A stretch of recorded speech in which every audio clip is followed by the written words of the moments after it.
भूखंड विकसित करण्यास प्राधान्य, शुभम गुप्ता। शिवोदय नगरमध्ये वृक्षारोपण कार्यक्रम।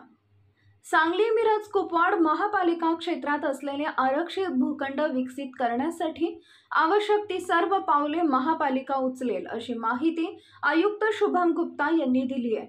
सांगलीतील शिवोदय नगर परिसरात वृक्षारोपण कार्यक्रम पार पडला। आयुक्त गुप्ता व वास्तुविशारद प्रमोद चौगुले यांच्या हस्ते वृक्षारोपण करण्यात आले। यावेळी आयुक्त म्हणाले की शिवोदय नगरमधील नागरिक समस्यांचे निराकरण करता येईल। महापालिका क्षेत्रातील भूखंड विकसित करण्याबाबत आम्ही पावले उचलत आहोत।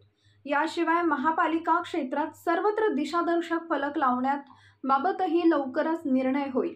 ड्रेनेजचे प्रश्नही लवकरच मार्गी लावण्यात येईल। शिवोदय नगर येथील एका रस्त्याच्या कामाचा प्रारंभही आयुक्तांच्या हस्ते करण्यात आला। यावेळी प्रकाश मोकाशी, विठ्ठल साळुंके, दिलीप भिसे, आकाश भोसले, भीमराज सुतार, संपतराव कांबळे, संतोष डोंबाळे, डॉक्टर चंद्रकांत शिंदे, अभय खोत, संजय मगदूम, राजेंद्र पवार, अमोल पाटील, भगवान शिवशरण, विश्वासराव भोसले, शिवानंद चौगुले आदी उपस्थित होते। नमस्कार, मी आर्किटेक्ट प्रमोद चौगुले, आभाळ माया फाउंडेशन सांगली।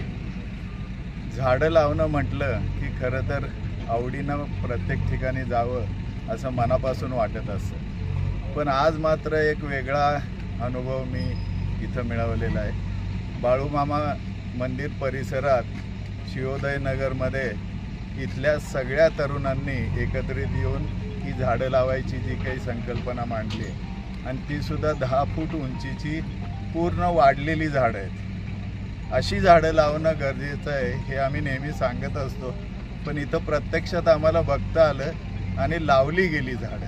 ही झाडं लावताना काही गोष्टींसाठी कमिशनर सरांकडे काही गोष्टी मागितल्या गेल्या आणि त्यांनी देखील स्वतःहून सांगितलं। इतिहासकालीन विहीर असलेली एक अतिशय सुंदर जागा 50 गुंठे ओपन स्पेस इथं आहे, जी दुर्लक्षित आहे। आता आणखीन तशा काही ओपन स्पेसेस आहेत, दुर्लक्षित आहेत। हा पूर्वीचा खरा तर शेतीचा भाग, आणि त्यामुळे तिथं पाणी खूप वरती आहे, आणि यामुळे तिथं दलदल चिखलून यात आपल्याला काही करता येत नव्हतं। पण आज आयुक्त साहेबांनी एक चांगला रिस्पॉन्स त्याला दिलेला आहे। माझ्यासारख्याची अपेक्षा आहे की या गोष्टी पुढील काळात खूप चांगल्या होतील आणि या तरुणांच्या धडपडीला इथं खूप मोठ्या प्रमाणात इथं चांगला यश येऊ शकेल।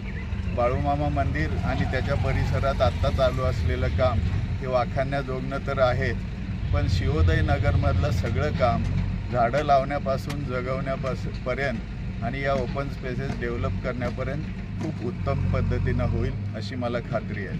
धन्यवाद।